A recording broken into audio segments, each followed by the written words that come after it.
Dito tayo sa Calao Avenue. Dito sa kaliwa, papunta sa Ocean Park. Yung sa kanan, papunta tayo sa Tampa Avenue. Kaya malapit na tayo sa Ocean Park. Yan pa rin ang Rojas Boulevard. Pero sa ako ito sa Luneta Park. Yan ang landmark na na Manila Ocean Park. Malapit sa President Elpidio Quirino Grandstand. Dito yan sa kaliwa. Nandun yung Ocean Park. Ito pa rin ang bahagi ng Luneta Park. At ito naman nasa likod ko. Ito ang Army Navy Club. Mayayaman yan. Kailangan nyo budget ka. Pang mayaman talaga. Ito yung Rizal Park Hotel. Pwede ka naman dito. Basta may pambayad ka lang. Hindi ko tulad ko 3 hours lang alam ko. Dito hindi po pwede. Mabigat ang labanan dito. Kailangan talaga may budget ka. Ito ang Luneta Park. Malawak, malinis, maraming pasyalan to. Pero sa ngayon wala gano'n mo na mamasyal.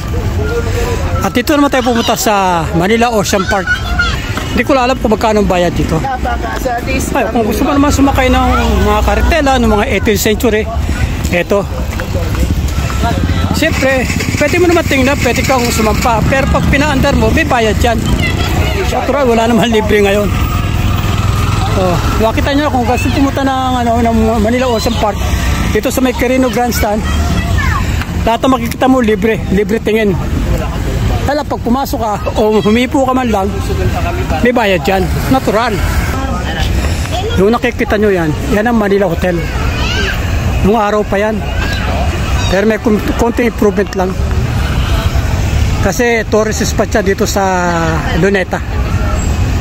Mostly mga prominent guests dyan, mga talagang mga high ranking official. Ibig sabihin, mayaman. Ito Quirino Grandstand, matagal na to. Noong World War II pa ito tinayo noong sa panahon ni Elpidio Quirino. So ngayon nanatiling simbolo ng ating naging presidente, Elpidio Quirino. Sa kanya po ipinangalan to, Grandstand. At sa likod dyan yung Ocean Park.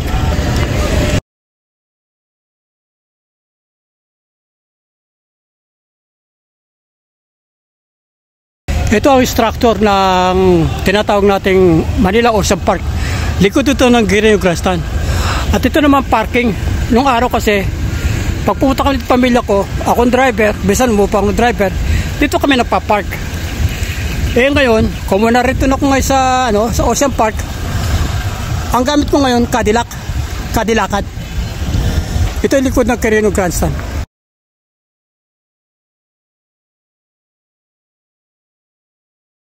Ito ang Manila Ocean Park.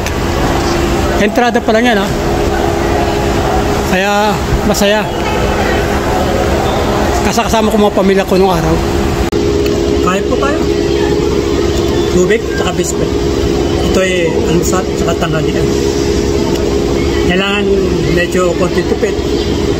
Hindi ba katulad ng araw na medyo mapera tayo. Pero generous tayo noon.